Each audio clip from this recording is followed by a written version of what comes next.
Hello everyone, welcome back to channel Guru Inggris Seru.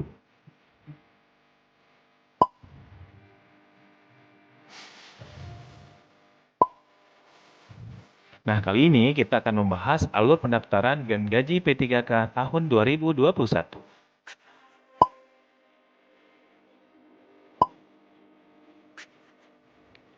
So, tonton sampai habis, jangan lupa subscribe, like, and share ya.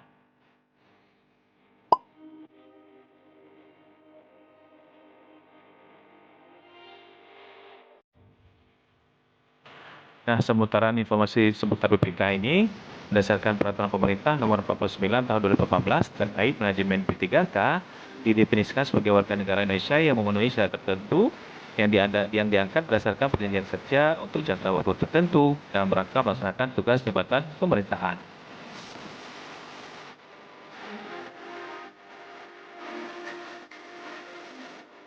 Nah, untuk syarat pendaftaran P3K ini, pelamar perlu memenuhi syarat-syarat yang sudah ditetapkan.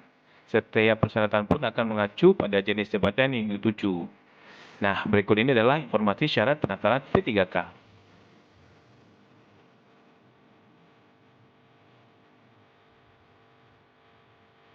Nah, syarat pendaftaran P3K untuk penyuluh pertanian. Yang pertama, berstatus sebagai tenaga harian lepas atau tenaga bantu. Yang kedua, maksimal berumur 57 tahun. Yang ketiga, alumni atau lulusan sekolah menengah kejuruan bidang pertanian. Keempat, posisi inseminator wajib memiliki sertifikat inseminator dan bertugas di desa dan sudah aktif bekerja selama minimal 5 tahun berturut-turut. Ini adalah syarat berdasarkan tahun lalu ya. Kalau untuk tahun sekarang, kita tunggu saja. Kemudian syarat pendaftaran P3K untuk tenaga pendidik merupakan tenaga honorer K2, maksimal berumur 59 tahun, pendidikan terakhir minimal S1 atau D4, kemudian menandatangani surat pernyataan kesediaan untuk ditempatkan di sekolah negeri, kemudian aktif mengajar hingga pendaftaran P3K dibuka dan dibuktikan surat tugas dari kepala sekolah. Kemudian dicantumkan NUPTK atau NIK, nama, tempat tanggal lahir, nama sekolah, mapel, ataupun kabupaten, kota, dan provinsi.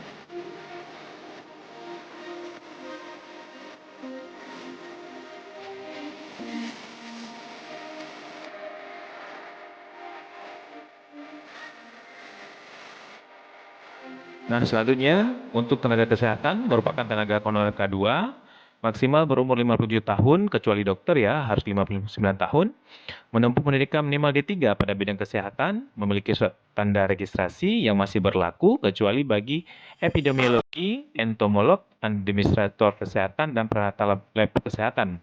Kemudian terakhir memiliki surat keputusan pengangkatan terakhir ya, SK pengangkatan terakhir.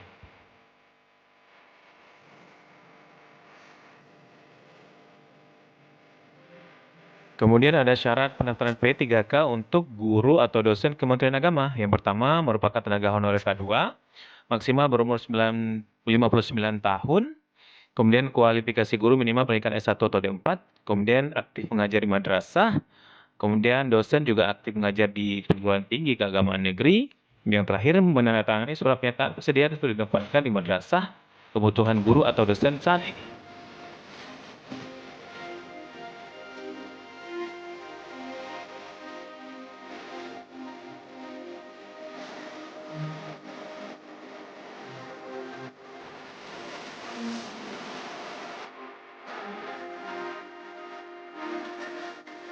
Nah, kita lihat alur pendaftaran P3K. Ini kita ambil berdasarkan referensi alur pendaftaran P3K tahun 2019 itu sebagai gambaran dan biasanya sama ya. Kemudian yang pertama adalah pembuatan akun melalui laman sscasnbkn.go.id. Kemudian pelamar memilih menu P3K, kemudian melakukan registrasi dan mengisi data yang diperlukan seperti nomor peserta ujian K2, tanggal lahir, NIK, dan nomor KK. Kemudian alamat email aktif, kata sandi, password, dan pertanyaan keamanannya. Kemudian yang terakhir adalah paspor formal dengan ukuran minimal 120 KB, maksimalnya 200 KB, berformat JPG atau JPEG.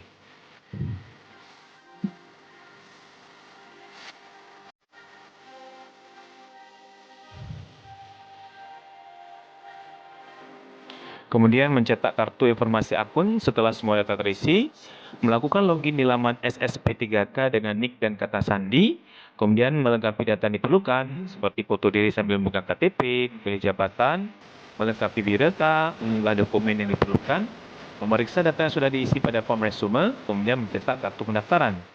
Selanjutnya menunggu tim verifikator untuk periksa berkas dokumen, kemudian pelamaran lolos seleksi administrasi akan memperoleh kartu ujian, yang terakhir panitia seleksi P3K akan mengumumkan kelulusan pelamar.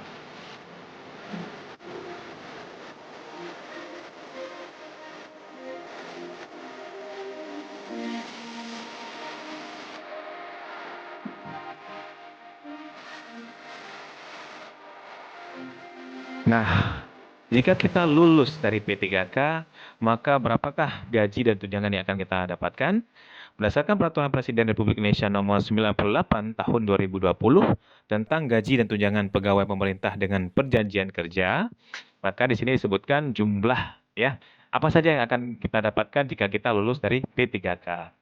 Nah, pasal 2, P3K diangkat dalam jabatan tertentu untuk melaksanakan tugas sesuai dengan ketentuan perundang-undangan. Kemudian P3K yang diangkat untuk melaksanakan tugas diberikan gaji yang besarannya didasarkan golongan dan masa kerja golongan tersebut.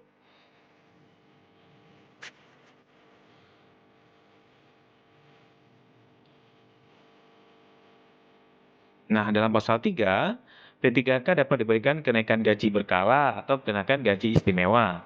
Kemudian besaran kenaikan gaji berkala ini sesuai dengan ketentuan dalam Presiden.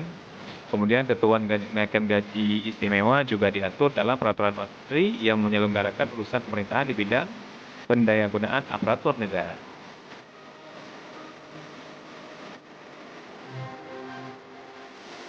Nah, ini dia.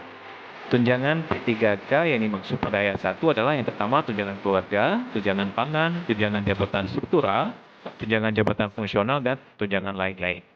Besar tunjangan sesuai dengan tunjangan sebagaimana yang berlaku bagi PNS.